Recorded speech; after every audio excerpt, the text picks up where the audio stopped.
I never thought my life would turn into a nightmare this cruel.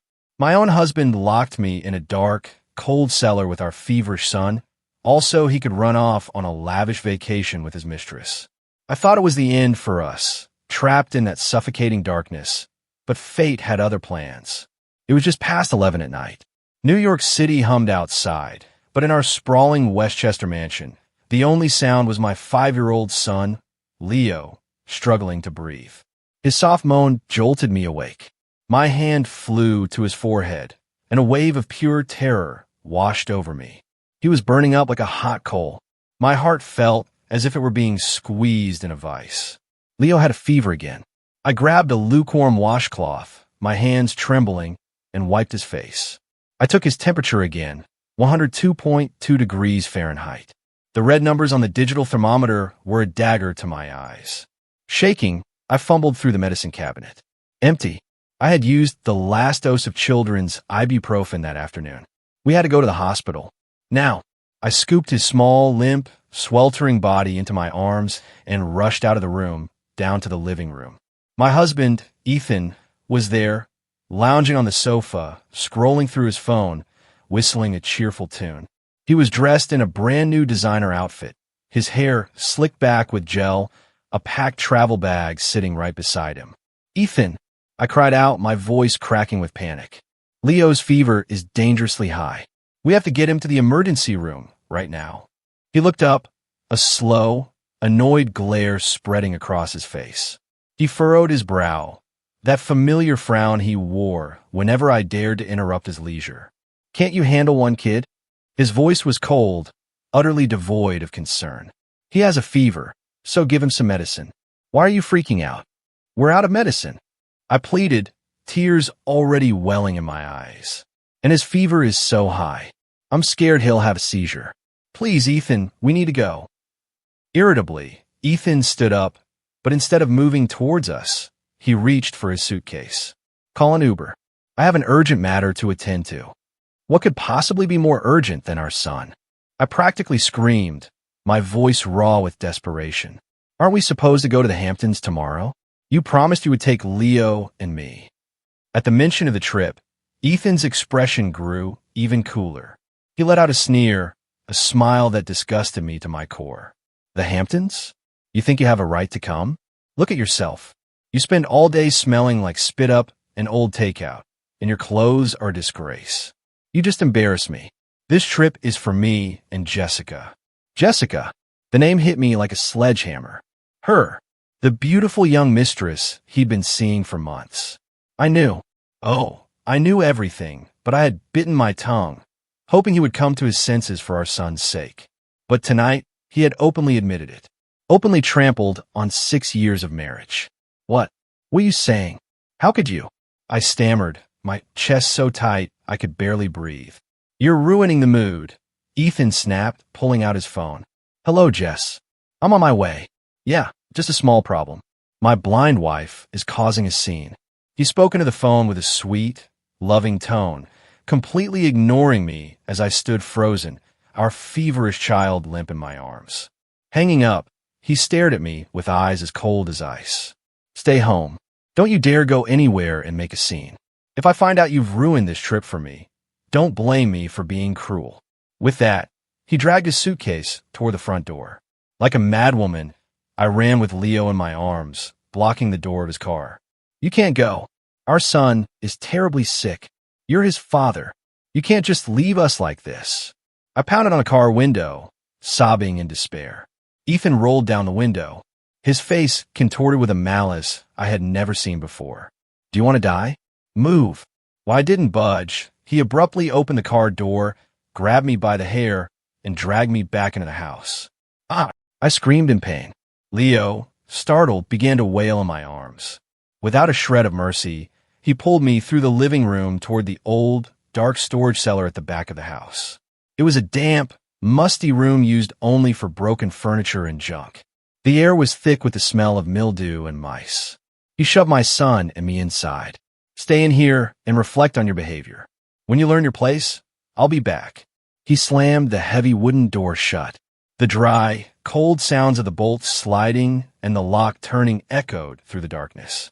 Each sound was a knife, severing my last thread of hope. Ethan, open the door. Don't lock us in here. Our son's fever is getting worse. Ethan. I pounded on the door frantically, screaming until my voice was raw. But the only reply was the sound of his car engine fading into the night. Powerless, I collapsed onto the cold concrete floor, clutching my son tightly. Leo was crying uncontrollably, his body growing hotter by the second. In the pitch-black darkness, all I could hear was my child's gasping breaths and the sound of my own heart shattering into a million pieces. My husband, the father of my child, had just callously locked his own wife and son in a cellar so he could enjoy a vacation with his mistress. Was there any hell more painful than this? What would become of us? The thick, cold darkness of the cellar swallowed us whole. The stench of mildew, mice, and old belongings assaulted my nostrils, making my chest feel even tighter. Leo had stopped crying hysterically and had drifted off in my arms, but his body was still burning, his breath short and rapid. I pressed my cheek against his forehead, the heat radiating off him like a fire. What could I do? Locked in here with no medicine, no water. My son wouldn't last long.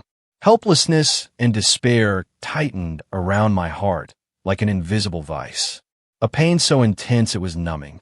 I scanned the darkness, searching for a glimmer of hope. The cellar's only window was high up, boarded over with wooden planks. A faint sliver of moonlight filtered through the cracks, casting thin streaks of light on the floor, not enough to see anything clearly.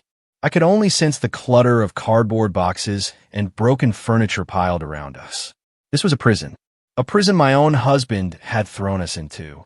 I took off my thin cardigan, dabbed it in my own tears, and gently wiped my son's forehead and neck, hoping it might cool him down even a little.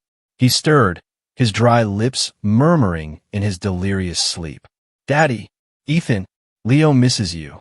His innocent words were like 1,000 needles stabbing my heart. Fresh tears streamed down my face, not for myself but for him. He was too young to understand the cruelty of the father he adored. He still saw his dad as a hero, the greatest father in the world. He didn't know that his hero was now enjoying himself with another woman while his own son battled a high fever in a dark, filthy cellar. Memories of the past flooded back, as vivid as if they were yesterday. I remember the first day I met Ethan. He was a talented young architect, and I was just an innocent, naive college senior. He came into my life like a prince with a warm smile and gentle eyes. He said he loved my simplicity and kindness. He said he didn't care that I was an orphan from a modest background. He promised to protect and cherish me for the rest of my life. I believed him. I believed all his sweet promises. I defied the disapproval of his mother, Eleanor, a woman who prized social status above all else, to become his wife. I thought that, with his love, I could overcome anything. For the first few years of our marriage, we were incredibly happy. He was a thoughtful husband. He would help with chores after work and massage my shoulders. On weekends, he'd take me for walks, and we'd eat at the food trucks I loved. When I was pregnant with Leo, he was overjoyed to the point of tears. He took care of my every need, forbidding me from doing any heavy lifting. He would press his ear to my belly and whisper to our son. During those days, I thought I was the happiest woman in the world. But when did it all start to change? Was it after his family's company hit a rough patch and he had to beg his mother for help? Or was it when Jessica appeared with her youthful charm and flattering words that opened his eyes? He started coming home later. Family dinners became rare. He no longer cared about my feelings, replacing them with sharp words and cold stares.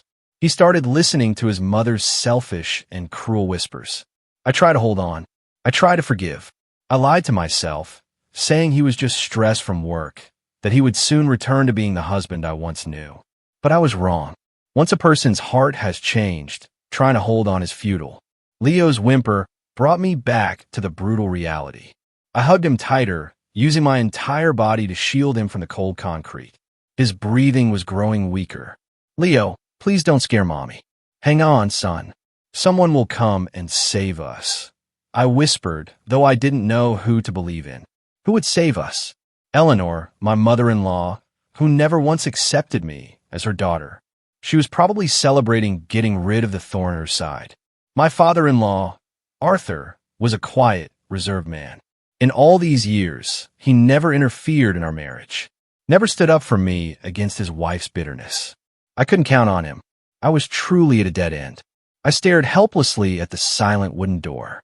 Despair washed over me. Were my son and I going to die in here? Die in the cold, alone, and despised by the person I loved most? The thought made me shudder.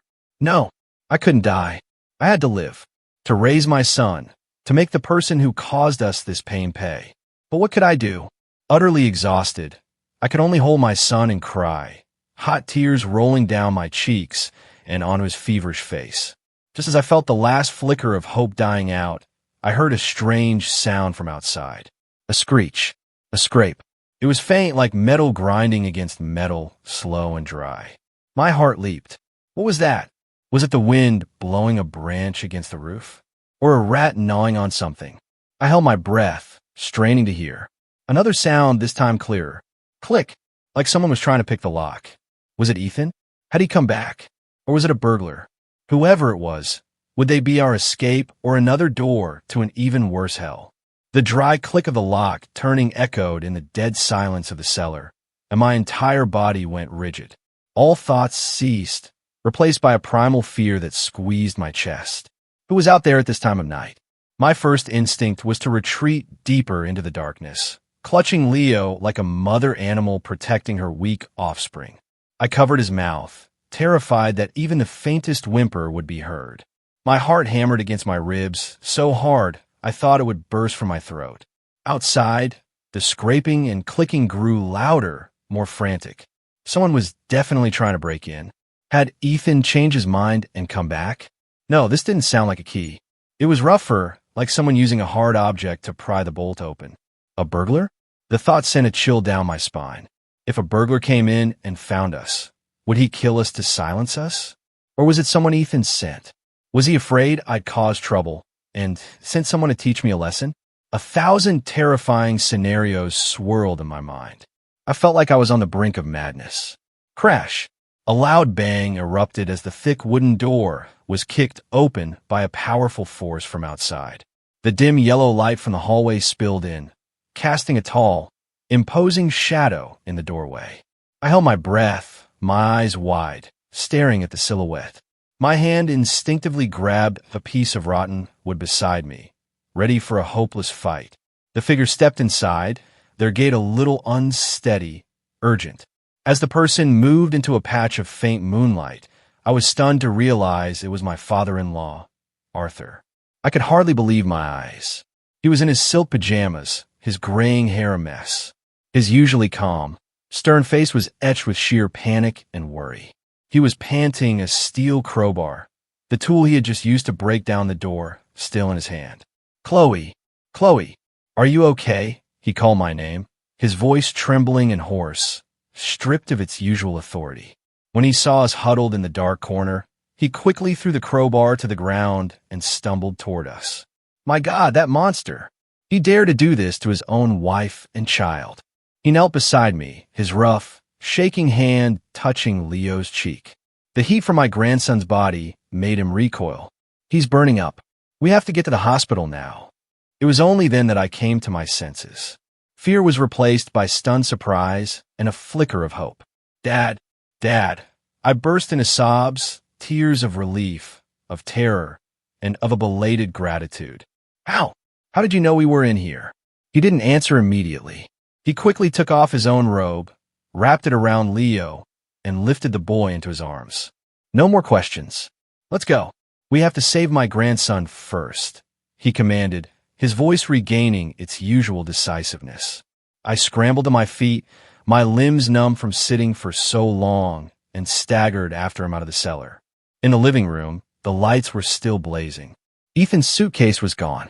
On the coffee table, 2 half-empty glasses of wine remained, a bright red lipstick stain on one rim like a cruel mockery. Arthur didn't even glance at them. He just rushed straight to the garage. He placed Leo in the back seat and urged me to get in. Hurry, Chloe. The luxury sedan, which he normally only used for important events, now tore through the night like a wounded animal. I sat in the passenger seat, looking back at Leo, lying unconscious on the back seat, my heart aching. Daddy, Ethan, I hesitated. He's gone. Arthur cut me off. His voice was cold as steel. His hands gripped the steering wheel so tightly his knuckles turned white. He left with that tramp. I saw everything. It turned out he couldn't sleep tonight. He had gone out onto the balcony for some air and happened to see Ethan's car leaving, but inside wasn't me and Leo. It was Jessica. A bad feeling washed over him, and he went downstairs to look for us. He found our bedroom empty and couldn't reach Ethan by phone. He searched the whole house until, passing the cellar, he heard my faint, muffled sobs. I'm useless. I've been too lenient with him for too long, he grounded out, his voice filled with regret. I thought it was just a phase, that he would come to his senses. I never imagined he could lose his humanity like this. I remained silent, tears streaming down my face again. So he knew. He knew Ethan was cheating. He knew what I was enduring. But he had chosen to stay silent. That silence was perhaps another invisible knife that had helped push me into tonight's hell. The car sped down the empty street. The streetlights flashed across his aged face, illuminating the deep wrinkles of pain and remorse. The hospital was only a few blocks away. I turned to look at my son. He was still unconscious, his breathing growing fainter. Hang on, my love.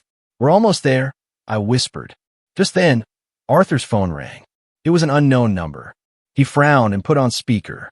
Hello. A panicked, unfamiliar male voice came through. Excuse me, is this the emergency contact for the owner of the vehicle with license plate 51X? My heart skipped a beat. That was Ethan's license plate. Yes, I'm his father. What's wrong? Arthur growled. Sir, his car was just in an accident on the Long Island Expressway. It's very critical. My ears started to ring, and everything went dark. Ethan in an accident, right now, just after he had heartlessly abandoned us for his mistress? A vicious sense of satisfaction flickered within me, but it was immediately replaced by overwhelming confusion. As much as I hated him, I never wished him dead. He was still my son's father. The phone slipped from Arthur's hand and fell to the floor. The car swerved dangerously. Dad! I screamed, grabbing the steering wheel. Arthur was stunned, his eyes vacant. Staring straight ahead, he muttered, Retribution. It's divine retribution. The car screeched to a halt in front of the hospital emergency entrance. But now my mind was not only consumed with worry for my son, but also with a tangled mess of chaos. My cruel husband was lying on the brink of death, and my father-in-law, who had just rescued me from one hell, seemed to be sinking into another of his own. The night was far from over. The emergency room doors swung shut, sealing me off from my son's world. I stood frozen in the cold hospital corridor, my mind a complete blank. The sharp smell of antiseptic, the squeak of gurney wheels, the urgent calls of nurses, it all blended into a distant, chaotic buzz. I couldn't hear any of it. In my ears, there was only the sound of Leo's weak, ragged breathing and the silent scream in my own chest. My child, my life, was in there, fighting for his life, and I could only stand here helpless. A thin hand rested on my shoulder. I turned. It was my father-in-law. Arthur's face was now ashen, his eyes bloodshot and vacant. Chloe, he began, his voice raspy. Ethan, he's in the ER down the hall. I followed his gaze. Not far away, another set of emergency room doors were lit up. I knew Ethan was in there. The husband who had ruthlessly pushed my son and me to the brink of death.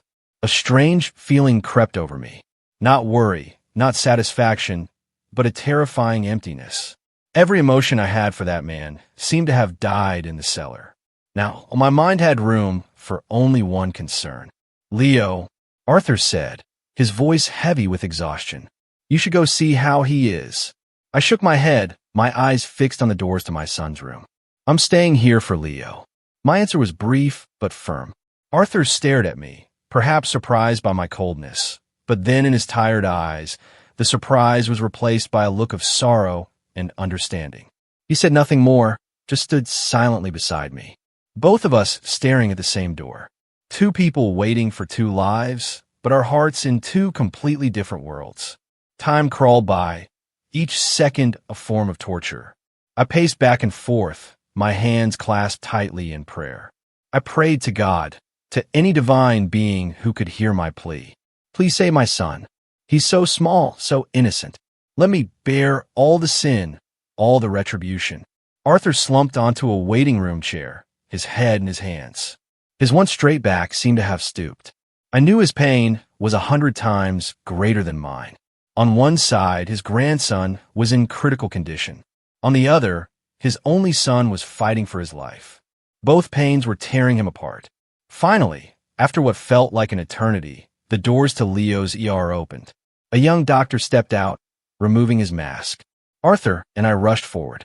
Doctor, my son, my grandson, how is he? The doctor gave us a small, reassuring smile. You were lucky you brought him in time. The boy had a febrile seizure caused by a viral infection. We've managed to lower his fever and stabilize him. He's out of immediate danger, but will need to be monitored for a few days. Hearing this, my legs gave out, and I sank to the floor, tears of joy streaming down my face. My son was saved. Thank God. Arthur let out a long sigh of relief and helped me up. That's wonderful. Thank you. Thank you so much. Leo was moved to the pediatric ward. Seeing him sleeping peacefully in his bed, his face still pale, but his breathing steady, a true sense of peace finally settled over me. I sat by his bed, holding his tiny hand to my cheek. As long as he was here, no other store mattered. Arthur stood at the doorway for a long time watching us, then quietly turned and left. A short while later, he returned, holding a key and a small piece of paper. He handed them to me. Chloe, take these. I looked at him confused. What is this, Dad? It's the key to the safe in my office. The combination is Leo's birthday, he said, his voice low and strangely resolute. Inside are the company's seal, the deeds to all our properties, and several stock portfolios. From now on, you will hold on to them. I was so stunned, I almost dropped the key. Dad, what are you saying? Why would you give these to me? Arthur looked me straight in the eye, his expression no longer vacant, but filled with steely determination. I've been weak for too long. I stayed silent and let you and your son suffer.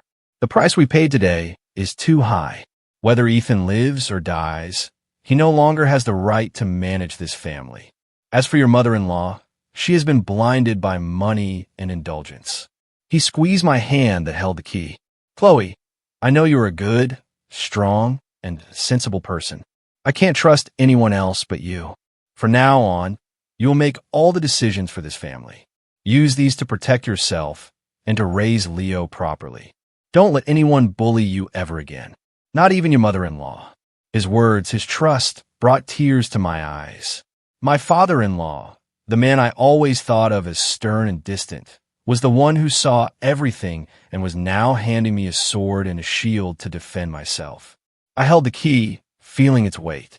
Not just the weight of metal, but the weight of responsibility of a new future opening before me. Just then, a nurse from Ethan's ER ran toward us, out of breath. Sir, the doctor needs to speak with Ethan Hayes' family immediately. Arthur flinched and stood up. I instinctively moved to follow, but the nurse added something that made both of us freeze. And the patient's wife just arrived. She's making a scene out there, demanding to see her husband. The patient's wife?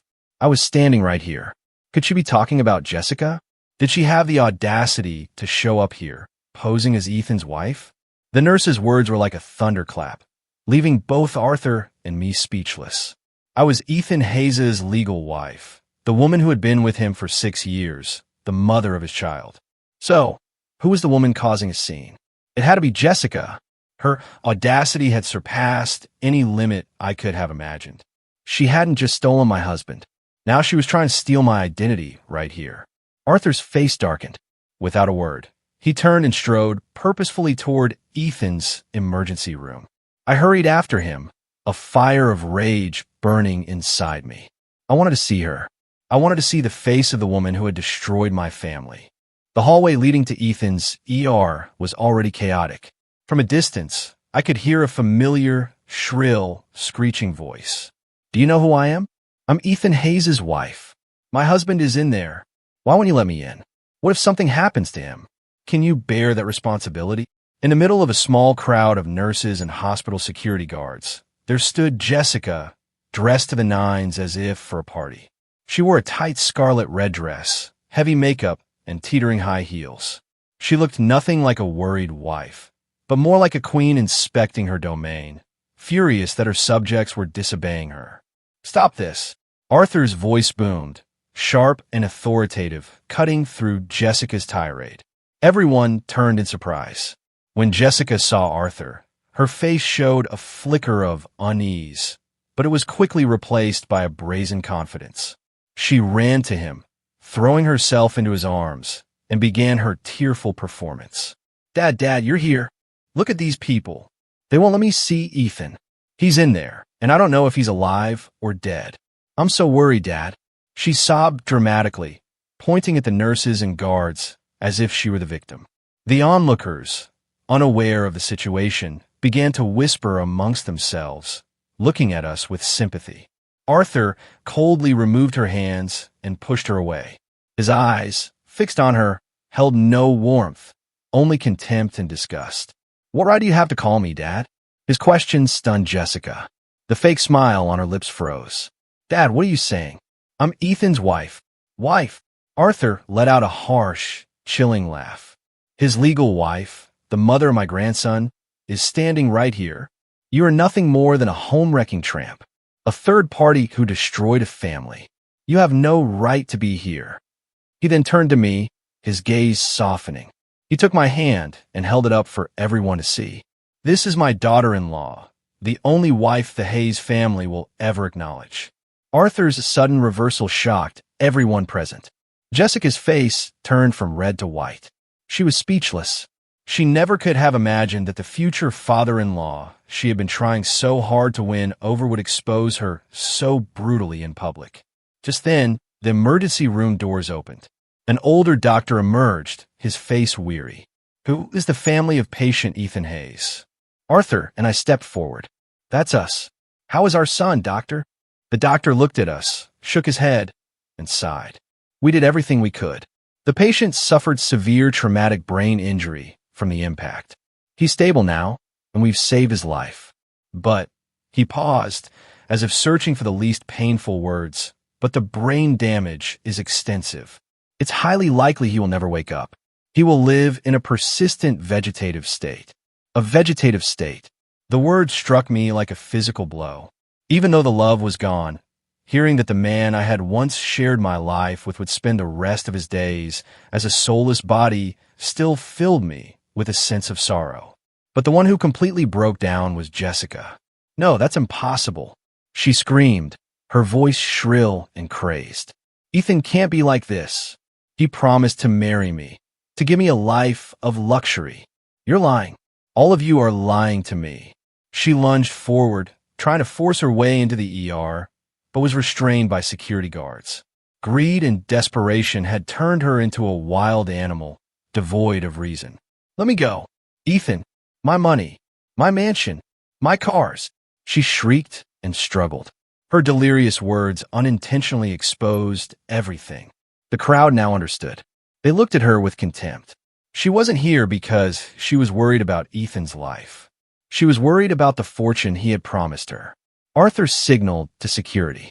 "Get her out of here. Don't let her filth contaminate this place." Jessica was dragged away by two strong guards, still screaming curses.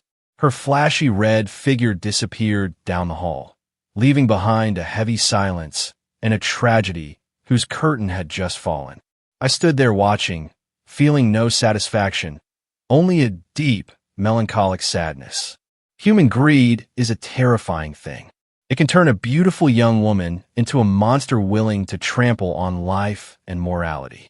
Eleanor, my mother-in-law, arrived at the hospital shortly after, likely tipped off by someone.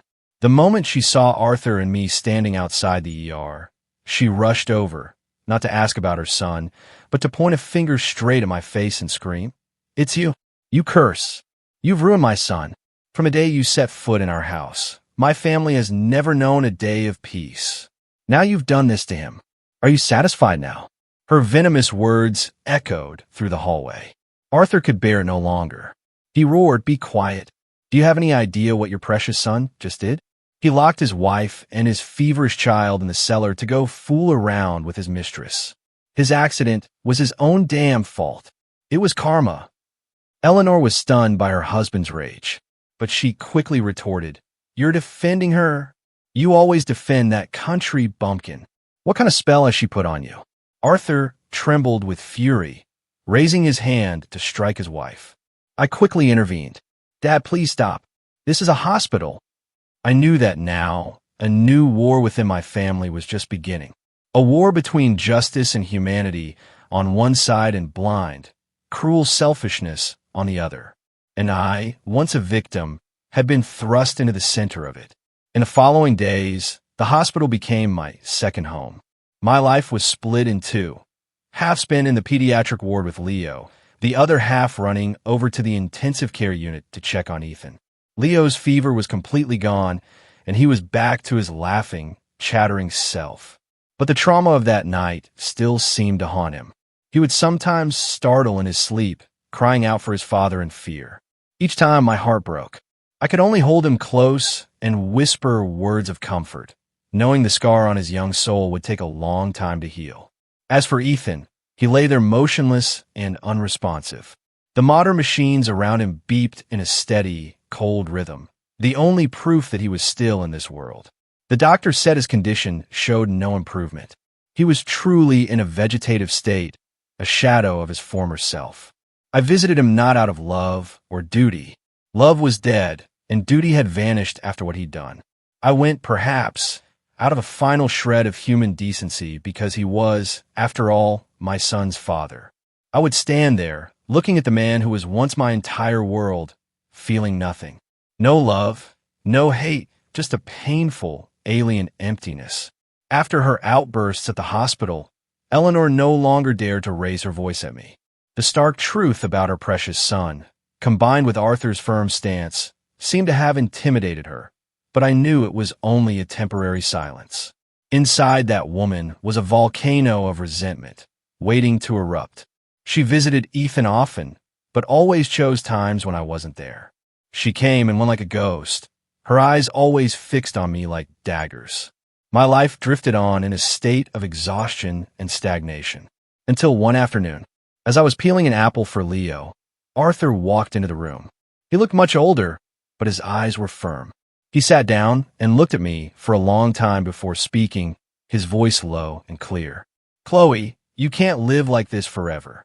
I looked up, not understanding. "Leo is well now.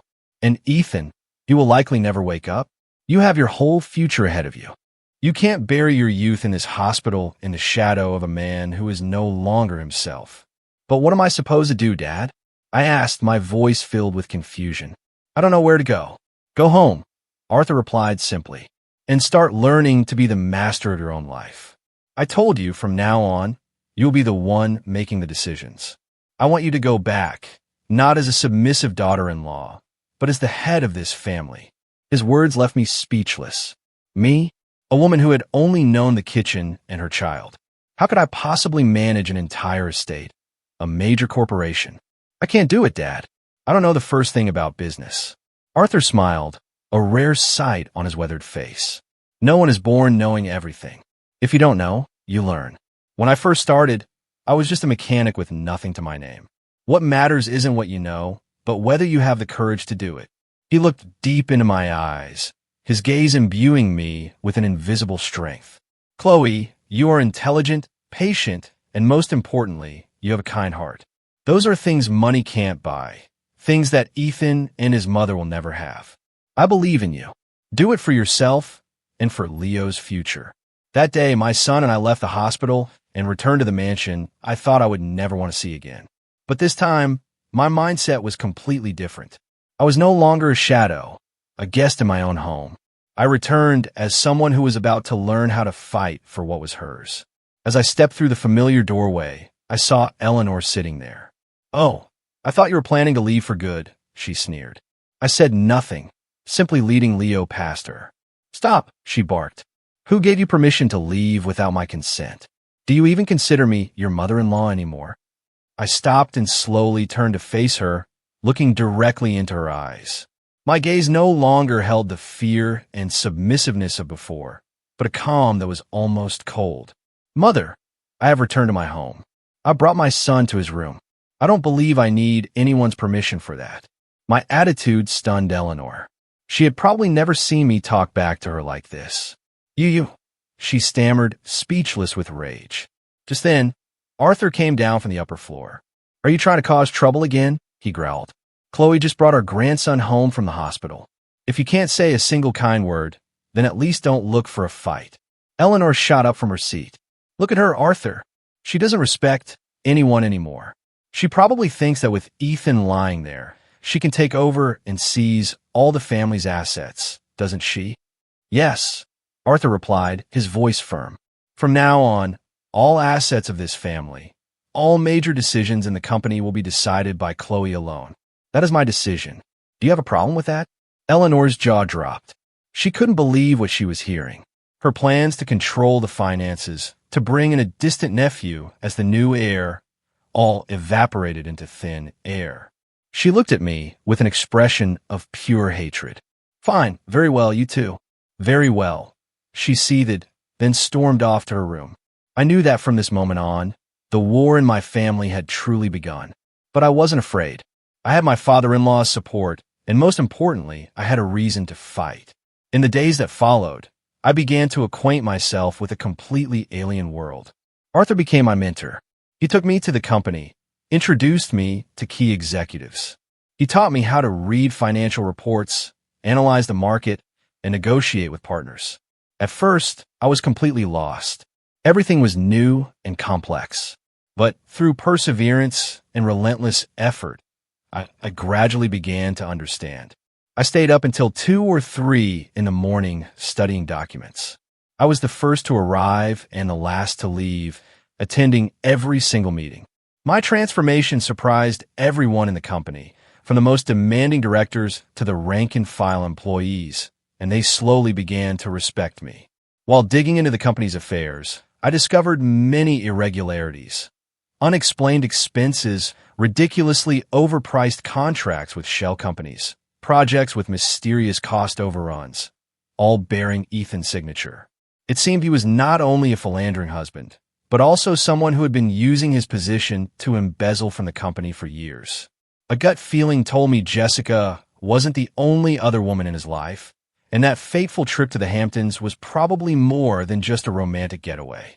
The deeper I delved into the company's paperwork, the more a chill ran down my spine. The business world that Ethan and his family had built was not as glamorous or transparent as it appeared. It was a tangled web of shady relationships, cleverly forged numbers, and huge sums of money that had vanished into thin air. Every one of Ethan's signatures on those documents felt like a mockery of my naivete over the years. I had thought he was a brilliant husband dedicated to his career.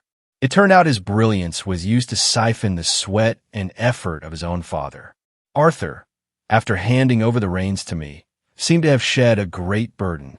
He didn't interfere directly, serving only as a patient advisor and mentor. Every night after Leo was asleep, we would sit in the study, surrounded by towering stacks of files.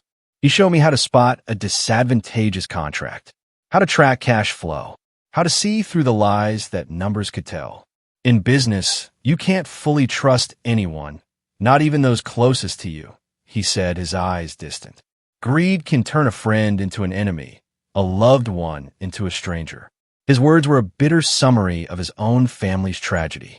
I decided to start with the largest and most unusual expenditures. My eyes landed on a series of regular monthly transfers to a company with a very elegant name, Allegiant Designs, LLC. Each transfer was for tens of thousands of dollars, labeled as project consultation fees. But the strange thing was, this company had never appeared on our list of official partners. I asked Arthur. He shook his head, having never heard the name. A phantom consulting firm, or was this Ethan's channel for laundering money? I decided I had to find out more. I turned to David, a young, intelligent sales manager who was fiercely loyal to Arthur. He was one of the few at the company who wasn't in Eleanor's or Ethan's camp. After I explained the situation, David agreed without hesitation. Don't worry, Chloe. Leave it to me. I've suspected something was off for a long time, but never had the chance to speak up. Just 2 days later, David brought me a file. The information inside was staggering. Allegiant Designs was a real company, but it wasn't a construction consulting firm. It was a high-end interior design and luxury furniture business. And the legal representative, the owner of the company, was none other than Jessica. A cold dread washed over me. So that was it. Ethan had used the guise of consulting fees to legitimize funneling company money to his mistress. He hadn't just given her pocket money. He had bankrolled an entire company for her. His love for her was clearly more than a fleeting passion. But that wasn't all. David had found something even more damning. "Chloe, look at this," he said, pointing to an address on Allegiant Designs' business license. "Does this address look familiar?" I squinted. It was the address of a luxury condo in a new development in Soho. I froze. This was the same apartment Ethan had lied to me about, claiming he bought it as an investment for our future to rent out. It turned out the future he was talking about was his future with Jessica. They had built their own love nest right under my nose with my family's money. The anger and pain of betrayal surged through me again.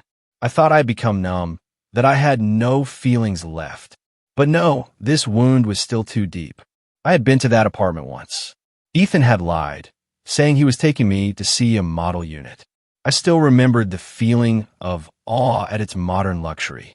I still remembered him whispering in my ear, "One day, I'll buy an even more beautiful home for you and Leo."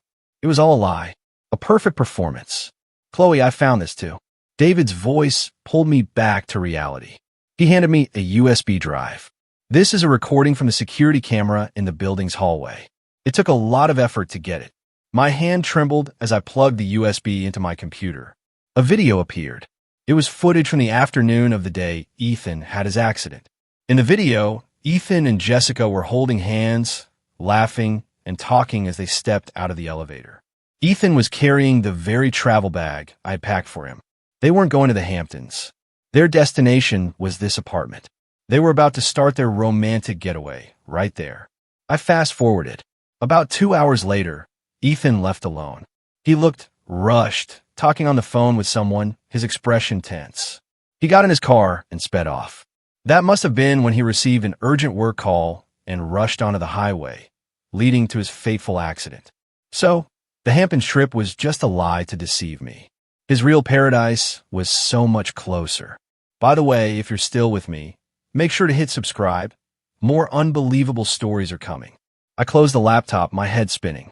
This evidence was more than enough to expose Ethan and Jessica, but I didn't want to stop there. Someone who could orchestrate such an elaborate deception for years. Surely, his crimes weren't limited to embezzlement and adultery.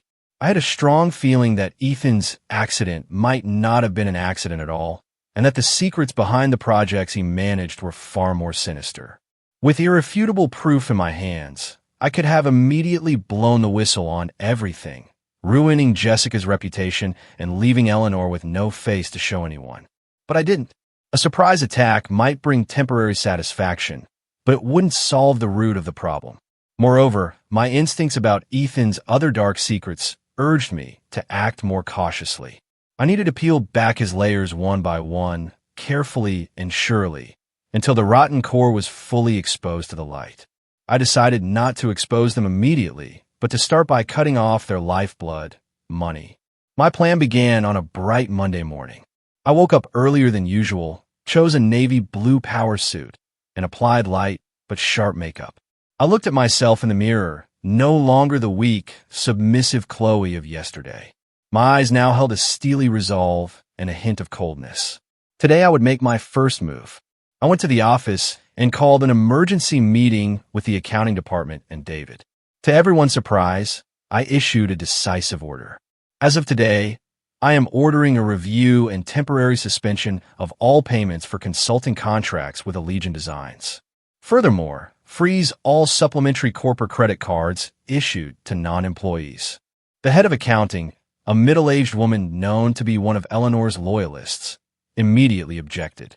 "Miss Hayes, we can't do that. The contracts with Allegiant Designs were personally approved by CEO Ethan Hayes and have been paid regularly for 2 years. As for the supplementary cards, one of them belongs to the chairman's wife, Mrs. Eleanor Hayes. If we freeze it without authorization, when she finds out, I cut her off. My voice quiet but powerful enough to silence the room. What did you just say? The chairman's wife? To my knowledge, the current chairman of the board is Mr. Arthur Hayes.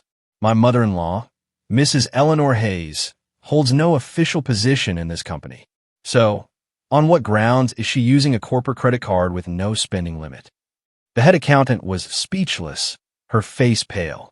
As for Allegiant Designs, I continued, my sharp gaze sweeping over everyone, I suspect this company is a front for money laundering. I have already asked our legal department to investigate. Until we have a definitive result, all transactions are to be halted. This is my order as the acting head of this company with the full authority of Chairman Arthur Hayes. Does anyone have any objections? The meeting room was dead silent. The power Arthur had given me was now in full effect. No one dared to argue. As I expected, the storm broke just a few hours later. The first person to call me was Eleanor. She was at a high-end department store, and her familiar black card had been declined. What did you do to my card? She screeched into the phone, her voice filled with rage. You dare to lock my card? Do you know who I am? I replied calmly, my voice even, Mother, I am simply following company policy. Corporate credit cards are for employees for business-related expenses. You are not an employee, so I was forced to revoke it. You dare to lecture me? This company belongs to my family. I can spend whatever I want. Mother, the company is an independent legal entity, not the personal property of anyone. From now on, for all personal expenses, please use your own money, I said, then hung up, giving her no chance to curse me further. I could imagine her face. She must have been furious enough to burst. Her life of luxury and endless shopping sprees brought to an abrupt end. The next person to find me was Jessica. She didn't call. She came straight to the office. She was still fashionably dressed, but her face lacked its usual arrogant confidence. She was stopped at the reception desk. I watched her on the security monitor for my office. She tried to look pitiful, telling the receptionist she had an urgent matter to report to me. I let her up. Entering my office, Jessica looked around with envious eyes. Chloe, she began, her voice sickeningly sweet. I heard our company is suspending the contract with my firm. Is there some kind of misunderstanding? Our contract is still valid. I leaned back in my chair, twirling a pen. There is no misunderstanding, Miss Walker. Our company is simply in the process of reviewing the effectiveness of our partners, and we've noticed that besides receiving regular monthly payments, your company seems to provide no actual consulting value. Jessica's expression shifted. What do you mean by that? The contract was signed by Ethan himself. He knows best the value we bring. Oh, really? I gave a faint smile. Then would you mind showing me any work reports, acceptance records, or any consulting products your company has delivered to us over the past 2 years? Jessica was at a loss for words. Of course, she had none of those things. They were all fake contracts. You're deliberately making things difficult for me. If Ethan finds out, he won't let you get away with this. She resorted to threats. I stood up, walked over to her, and whispered close to her ear, just loud enough for the two of us to hear. Ethan, you think he can do anything to me now? Perhaps you should worry about yourself first. Do you think I don't know where the money for your Soho apartment came from? Or who paid for that sport car you're driving? Miss Walker, you should remember that what isn't yours must eventually be returned, sometimes with interest. Jessica's entire body trembled, her face deathly white. She looked at me with a mixture of fear and hatred. She never expected I knew everything. Get out, I said, my voice like ice, before I call security. Jessica stumbled backward, not daring to say another word, and fled as if she'd seen a ghost. My first move was a resounding success. I had cut off 2 leeches that were draining the company dry, but I knew this was just the beginning. When cornered, wild animals become more dangerous than ever. And I had a feeling Eleanor and Jessica wouldn't stay down for long. The real fight was just about to begin. Just as I predicted, the silence from Eleanor and Jessica was merely the calm before the storm. Cut off from their financial sources and lavish lifestyles, those two women had nothing left to lose. And when people have nothing to lose, they can do the most insane things. Their counterattack wasn't aimed at the company or its assets. It was aimed directly at the one thing I cared about and my greatest weakness right now, my reputation. They wanted to destroy me, to turn me into a villain in everyone's eyes so that I could no longer hold my head high and fight back. The storm began with whispers. Rumors spread with deliberate intent. At first, it was within the company. People started whispering behind my back that I was an inhuman wife who, while her husband lay helpless, conspired with her father-in-law to seize power, that I was a snake they had nurtured in their home for years, only to turn around and bite them. I knew these rumors were being spread by the head accountant, Eleanor's crony. I ignored them. I focused on my work, believing my actions would be the best response, but I had underestimated their viciousness. When the office gossip wasn't enough to bring me down, they decided to take the story public, turning it into a melodrama to win public sympathy. One morning, as I arrived at the office, David rushed into my office, his face pale. "Chloe, we have a problem. You need to see this." He placed a tabloid newspaper on my desk. On the front page, a sensational headline screamed at me. "The ugly truth behind a billionaire's tragedy. Wife's twisted affair and plot to seize fortune as husband lies dying." Below was a long, tear-jerking article. It spun a completely fabricated story. It claimed Ethan and I were a happy couple until I had an affair with another man, heavily implying it was David.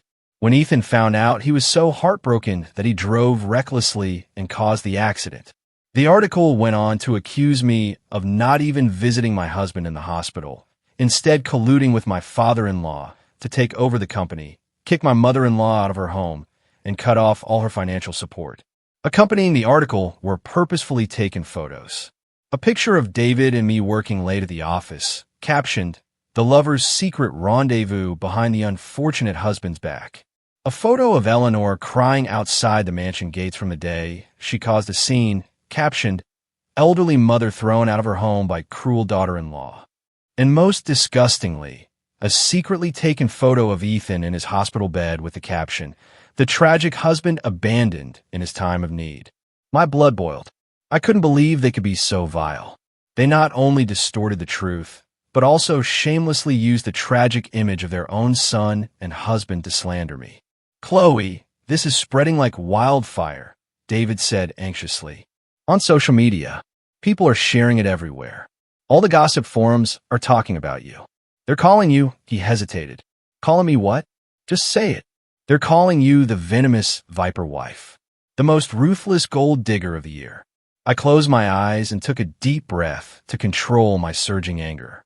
I knew this was a carefully calculated media attack. They wanted to use public pressure to destroy me. My phone started ringing nonstop. Business partners, investors, even old friends, all calling to ask about the story.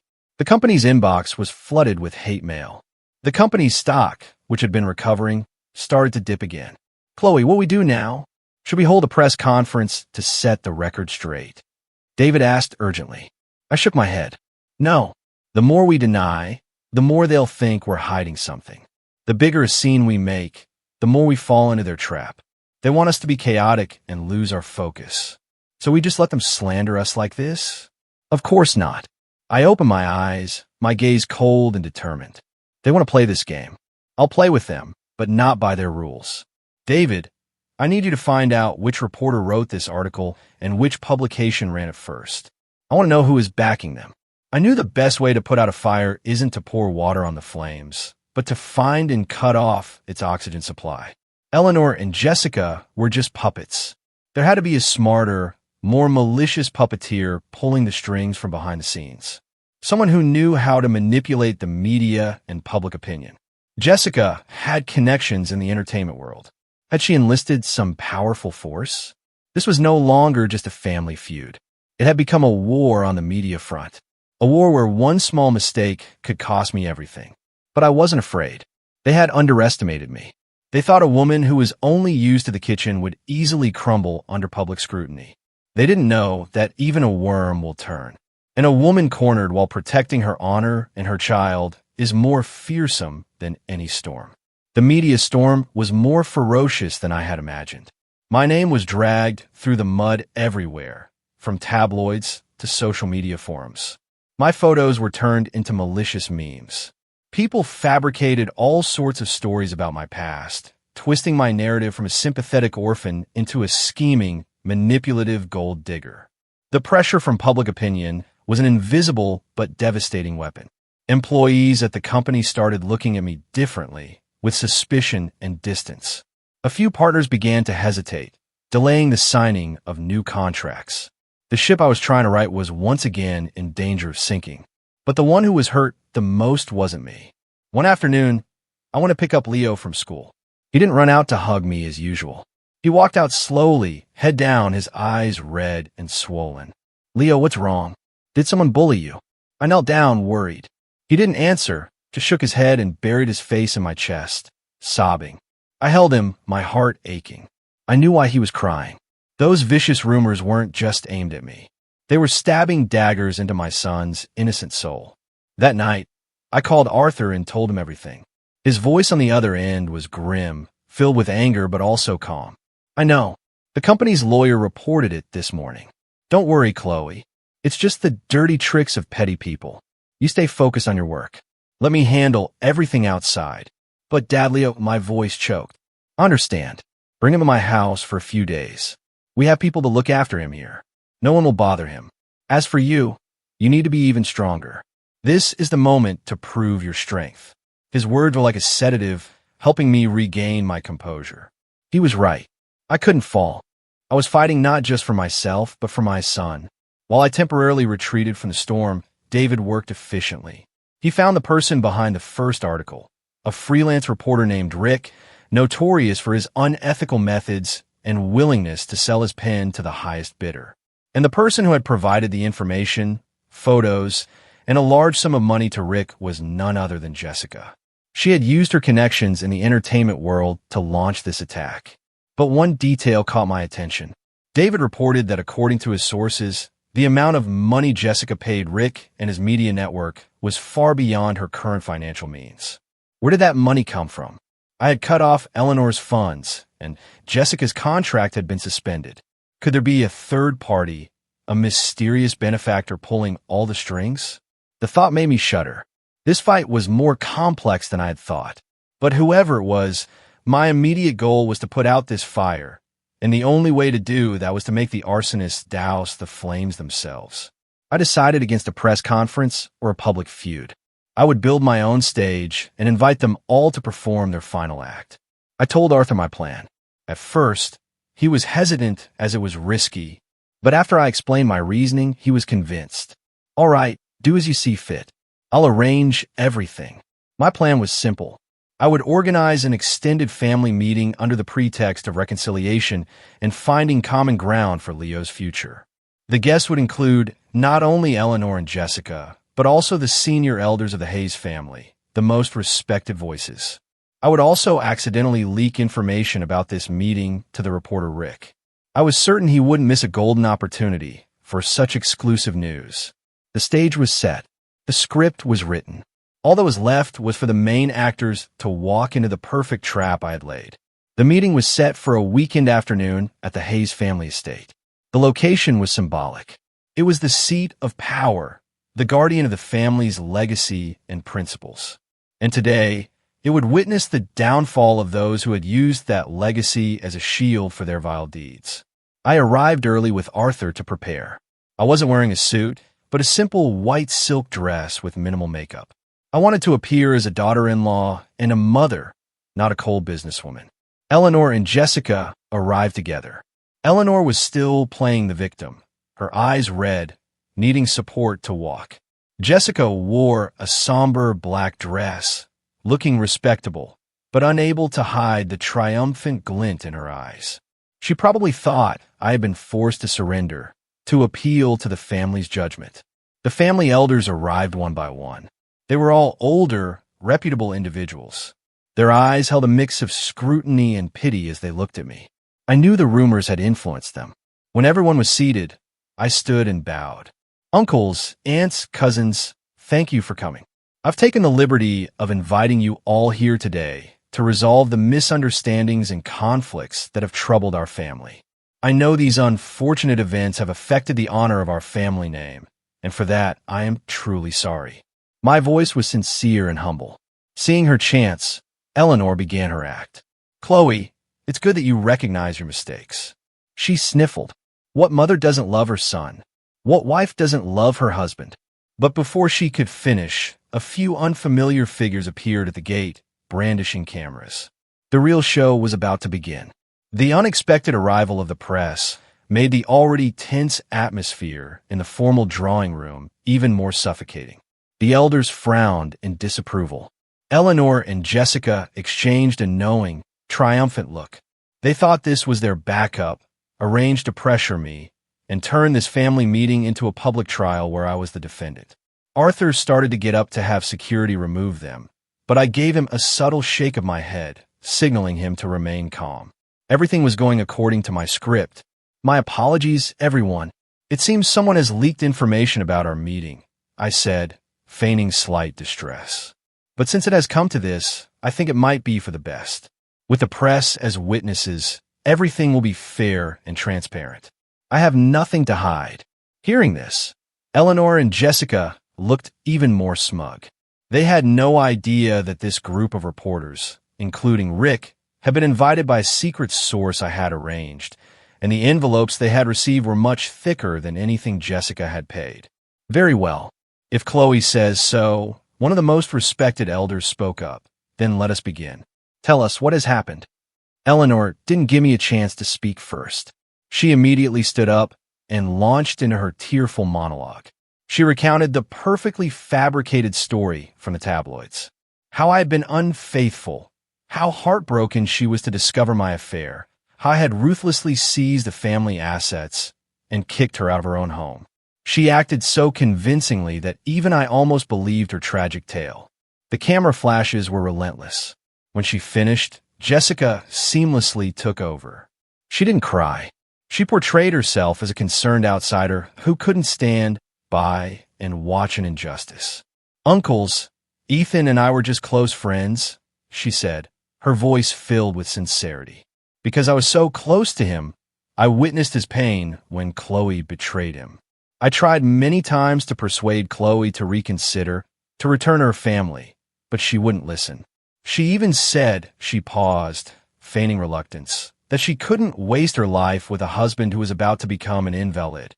That last line was a knife to the heart. Vicious. Her cruelty knew no bounds. She not only slandered me, but also used the most heartless words to describe the man she called a close friend.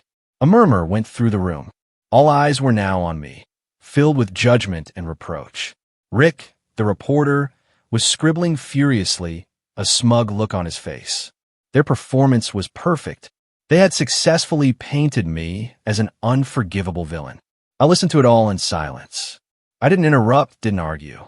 I let them perform, let them expose their own fake, dirty faces. When the room was buzzing with whispers, when I had become the focus of their condemnation, I slowly stood up. Are you finished? My voice was unnervingly calm. My composure surprised everyone. They were likely expecting a breakdown, a plea for mercy, not this. Your performance was truly outstanding. I clapped softly, a purely sarcastic gesture. If I weren't in the middle of it, I might have believed you. But unfortunately for you, I didn't come here today to watch a play. I came here to show you another one, a play called The Truth. With that, I signaled to David. He connected his laptop to a large projection screen that had been set up beforehand. First, let's review the close friendship between Miss Walker and my husband. The security footage from the Soho condo building played. The image of Ethan and Jessica holding hands, embracing intimately, appeared in crystal clear detail. The room went silent. Jessica's face went white. No, that's a doctored video. Doctored. I laughed coldly. Then what about these? A series of bank transfers from Ethan's account to Jessica, deeds to the condo, and the title for a sports car, all in Jessica's name, flashed on the screen. Miss Walker, your friendship with my husband is quite valuable.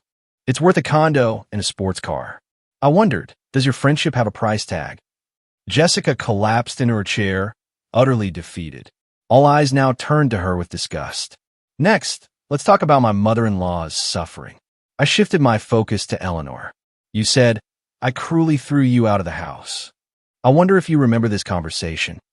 An audio recording I had secretly made on my phone played. Eleanor's sharp, bitter voice filled the room. She probably thinks that with Ethan lying there, she can take over and seize all the family's assets, doesn't she? Then came Arthur's firm voice. From now on, all assets of this family, all major decisions in the company will be decided by Chloe alone. The recording ended. Everyone now understood. It wasn't me who kicked her out. She had left in a rage because her power and access to company funds had been cut off. And then she had fabricated the story to frame me. And finally, my voice hardened, my eyes locking onto Eleanor and Jessica, regarding the story of my affair and my plot to seize the assets. This is the real truth. I played the final recording. It was a conversation between David and the reporter Rick, which David had secretly recorded. In the audio, Rick admitted everything. It was Miss Walker who hired me. She gave me a huge sum of money, provided all the info and photos, and told me to write a shocking story. The more I could slander Miss Hayes, the better. She said if she could take Miss Hayes down, she would have everything, and she wouldn't forget my share. Every scheme, every dirty trick was laid bare. The room was plunged into a dreadful silence. The elders' faces were purple with rage. The reporters were in a frenzy, their cameras aimed squarely at the two women who now sat stunned, their faces drained of all color. Eleanor and Jessica were utterly defeated. They had dug their own graves, and I had just pushed them in, burying them in shame and disgrace. Their play was over, but mine, the final judgment, was still to come. The family meeting ended in chaos and humiliation for Eleanor and Jessica. Faced with irrefutable evidence, they had nothing to say in their defense. The family elders, after learning the truth, were furious. They, on behalf of the entire family, bowed their heads in apology to me and Arthur for their misguided judgment and promptly disowned Eleanor, declaring her a disgrace to the family name. Eleanor, once a powerful matriarch, now had nothing. No money, no honor, and no family. She fainted on the spot and was taken to the hospital, shunned by everyone. Jessica was swarmed by the press. She tried frantically to escape, but there was nowhere to run. Sharp questions were hurled at her. Miss Walker, did you orchestrate the smear campaign against Miss Hayes? What is your true relationship with CEO Ethan Hayes? Was the money for your home and car obtained illegally? Her carefully constructed facade was shattered. Her modeling career, her image as a sweet, innocent girl, had crumbled to dust in a single afternoon. As for the reporter Rick, once the recording was made public, he knew he was exposed. He tried to flee, but was apprehended by our company's security and handed over to the police. Facing charges of defamation, blackmail, and professional misconduct, his career was over. The curtain had fallen. The villains had paid their price. I thought I would feel triumphant, joyous, but instead I just felt a bone-deep exhaustion. This war had taken too much from me. I just wanted to go home, hold my son, and forget everything. But it seemed fate wasn't done with me yet. After the meeting, David and I returned to the office to wrap things up. While organizing the files related to the case, David suddenly exclaimed, "Chloe, I just found something really strange." He pointed to his computer screen, which showed Jessica's bank transactions. "Look here. Besides the regular payments from Ethan, her account received a massive one-time transfer of $2 million from an unknown company called Apex Holdings." I frowned. Apex Holdings? I never heard of it. Whose company is that? I checked, David said, his expression serious. It's a newly emerged real estate company with very deep pockets. But the shocking part is its legal representative. It's a man named Marcus Hayes, Ethan's distant cousin, the one who was fired from our company 3 years ago for stealing construction materials. Marcus Hayes. I vaguely remembered him. A thuggish-looking man with shifty eyes whom Arthur himself had fired. How could a man like that be the head of a major real estate firm? I found this too, David said, opening another file. It was a map of projects being developed by Apex Holdings. My eyes froze on a project named Vanna Oceanfront Resort. David, zoom in on the location of that project. He did as I asked. When the map focused, my heart stopped. The project was located on the exact stretch of coastal land in the Hamptons, where Ethan had lied about taking us for a vacation. Everything clicked into place with horrifying clarity. The trip to the Hamptons wasn't just a getaway with his mistress. Marcus Hayes, Apex Holdings, the $2 million transfer to Jessica. It was all connected. And Ethan's accident. It happened on the Long Island Expressway, the main route to the Hamptons. Was that just a coincidence? David, I want you to investigate everything about Apex Holdings and this Marcus Hayes.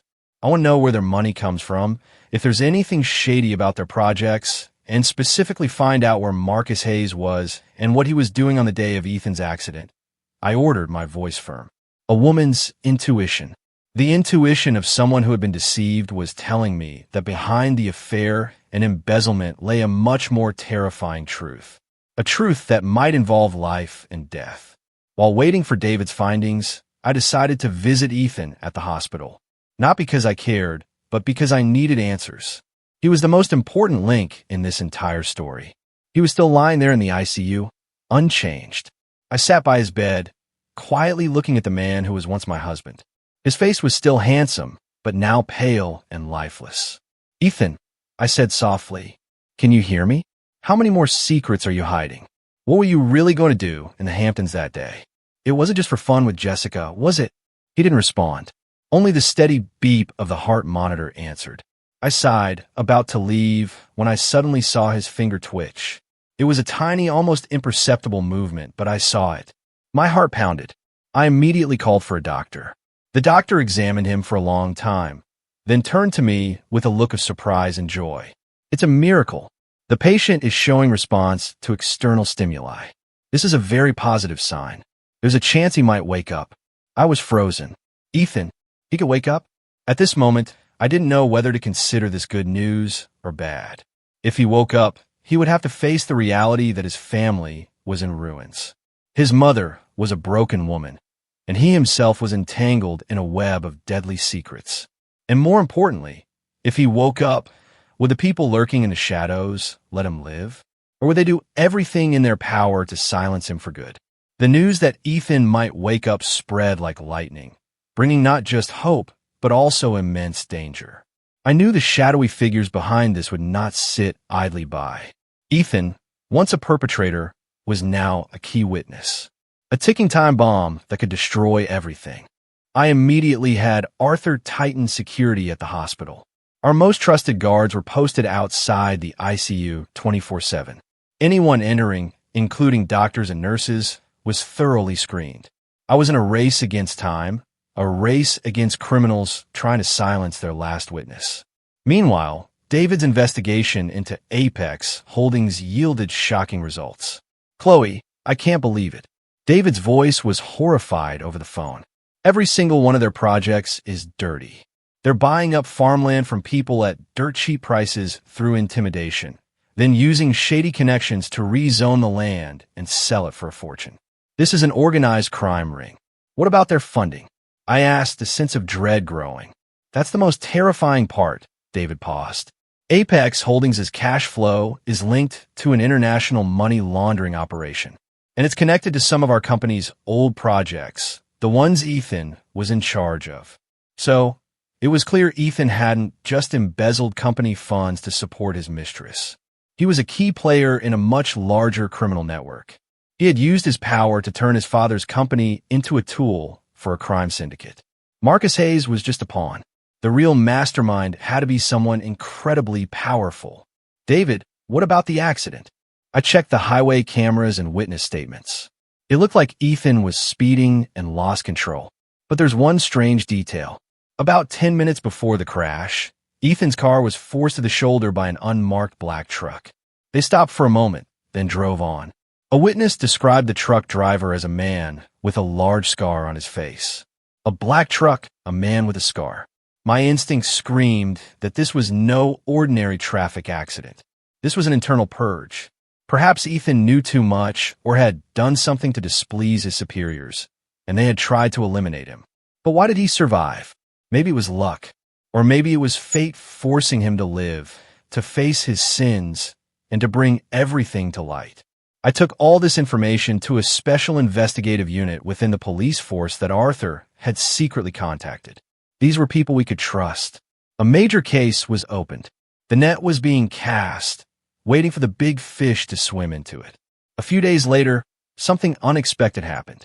Eleanor, upon hearing her son might wake up, came to the hospital crying and begging to see him. I hesitated but then agreed. I wanted to see what she would do.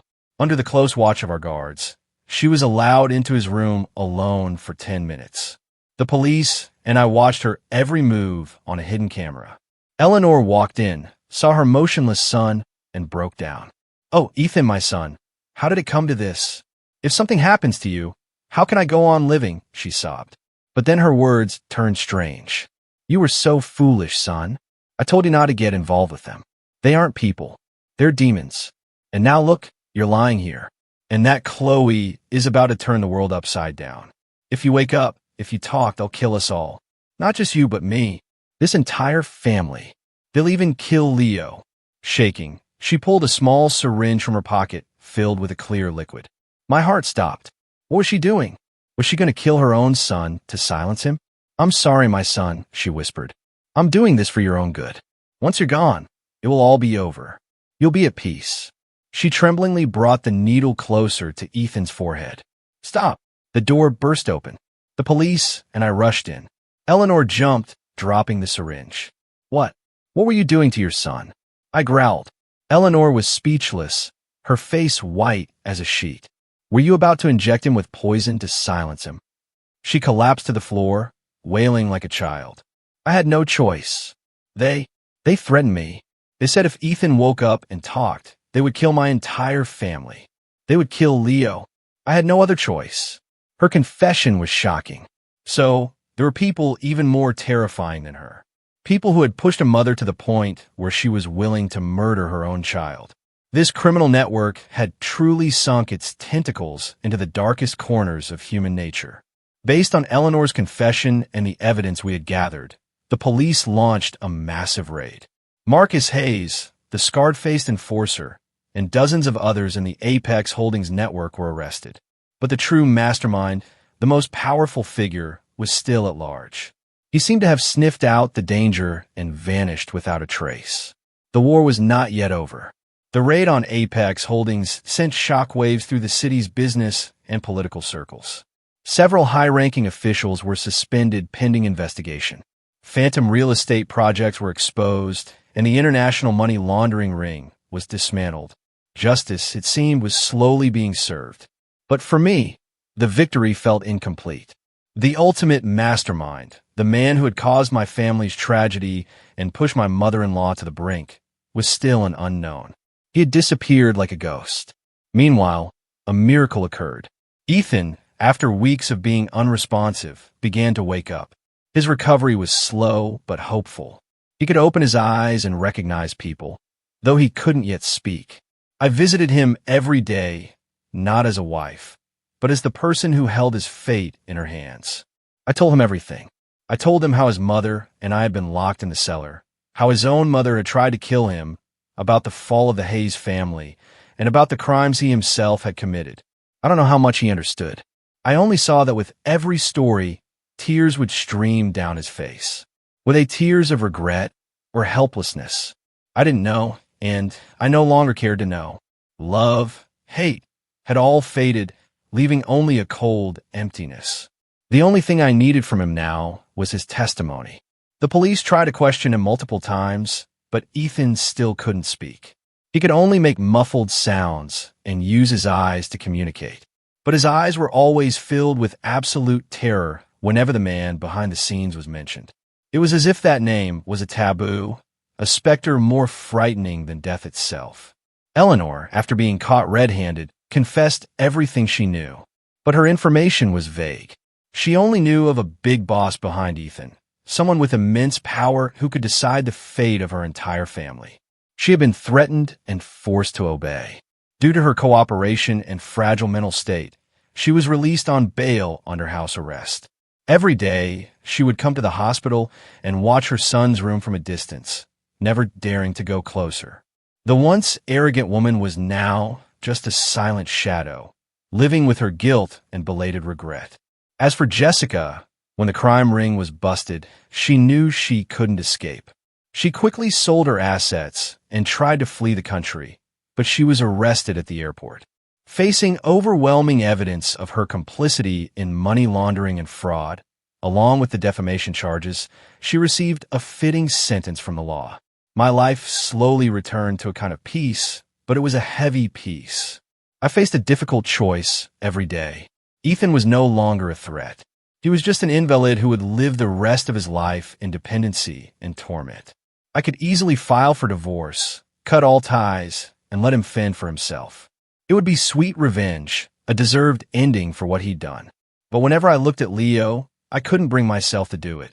He often asked to visit his dad. He would sit by the bed, telling his father's stories from school, showing him his drawings. He would take his father's hand and press it to his cheek. "Daddy, get well soon so we can play soccer." His innocent words cut me to the core. No matter how terrible a husband and criminal Ethan was, he was still Leo's father. Would robbing my son of his only father be too cruel? I was at a crossroads. One path led to complete revenge, where I could shed the past and start a new, unburdened life. The other led to forgiveness, an incomplete, heavy forgiveness, but one that might preserve a sense of family for my son, however broken it was. Arthur, aged by the ordeal, no longer interfered with my decisions. He only said, "Chloe, do what your heart tells you. Whatever you decide, I will always support you." One afternoon, I was sitting by Ethan's bed, peeling an apple for my habit. Suddenly, he spoke. A weak, hoarse but clear voice. "Chloe." I froze, nearly dropping the knife. I looked up. He was looking at me, his eyes clearer, more present. "I'm sorry." He struggled to get those two words out. Tears streamed down his face again. I looked at him, my heart a tangled mess of emotions. Hatred, pity, the lingering sense of our marriage. It all swirled together. I didn't know how to respond. Just then my phone buzzed. It was David. "Chloe, we found him. We found his hideout." His voice was ecstatic. "The final mastermind. He's hiding out in a seaside villa in Montauk. The police are on their way." I shot to my feet, my heart pounding. The day had finally come. I looked at Ethan, then out the window at the setting sun. Forgiveness or punishment? A peaceful life or a fight to the very end? I had to make the final choice myself, and I knew that whichever path I chose, this storm was not yet truly over. The raid in Montauk was swift and clean. The final mastermind, a powerful and well-respected businessman who had manipulated everything from the shadows, was arrested as he was about to board a yacht to escape the country. He never imagined the criminal empire he had built over decades could collapse so quickly. On the day he was brought back to the city, I went to see, not for satisfaction, but to put a final definitive end to the past. Through the window of the police car, I saw a familiar face. It was the man from some of Arthur's old photographs. A man my father-in-law had once called a friend. Greed truly can turn a friend into a foe, a man into a monster. The case closed with the harshest sentences for the guilty. Justice, though delayed, had been served. My family company's name and honor were cleared. Everything seemed to have returned to its rightful order. After that day, I made my choice. I didn't choose revenge, nor did I choose easy forgiveness. I chose my own path, a path for my son's future and for my own peace of mind. I filed for divorce. The hearing was quiet, with no disputes or accusations. Ethan, in his condition, couldn't be present. He sent a letter which his lawyer read aloud. In it, he accepted all my terms, relinquishing all rights to our assets and custody of our son. He asked for only one thing, to be allowed to see Leo from time to time. I agreed. I did it not for him, but for my son. I didn't want Leo to grow up with a heart full of hatred. I wanted him to know that his father had made mistakes and had paid the price, but he was still his father. After the divorce, I didn't cast Ethan out. I used a portion of my own assets to place him in the best long-term rehabilitation center where he could receive proper care. I did it not out of love, but out of a sense of shared history. The history of 6 years as husband and wife. The duty of one human being to another at their lowest point. It was the last thing I could do for him and for my own conscience. Eleanor, after everything was exposed, had a complete breakdown. She lived as a recluse in an old family property, unable to face anyone. I still had food and medicine sent to her occasionally, not because I had forgiven her, but because I knew that living with her guilt and loneliness for the rest of her life was the heaviest sentence of all. Time passed. 5 years went by. The company, under my and Arthur's leadership, thrived, becoming a leader in the industry. But for me, the greatest success wasn't the numbers on a financial report, but the smile on my son's face. Leo was now a healthy, smart, and compassionate 5th grader. He knew everything that had happened. I never hid anything from him, but he held no resentment. It only made him love and cherish me more. Occasionally, on weekends, I would take him to visit Ethan. He could now sit in a wheelchair and speak in short sentences. Some of his memory had returned, but the memories of his crimes seemed to have been wiped clean. He only remembered that he had a wife named Chloe and a son named Leo. Every time he saw his son, he would smile, a simple, childlike smile. Perhaps that, too, was a form of release for him. One beautiful afternoon, Leo and I were walking in the park. The golden sun bathed the green lawn. "Mommy," Leo asked suddenly, "are you happy?" I stopped for a moment, taken aback by his question. I looked at my son, at his bright, clear smile, then up at the vast blue sky. I smiled, a truly serene smile.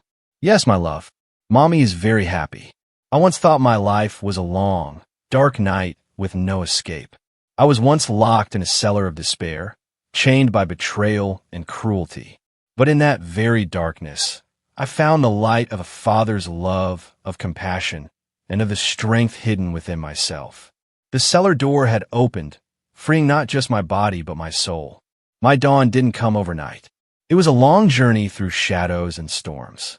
And now, standing in the warm sunlight, I realized that happiness isn't the absence of pain, but how we face it and overcome it. My new life, my son's new life, was just beginning. A life with no more hatred, only love, forgiveness, and a peaceful sky ahead. What about you?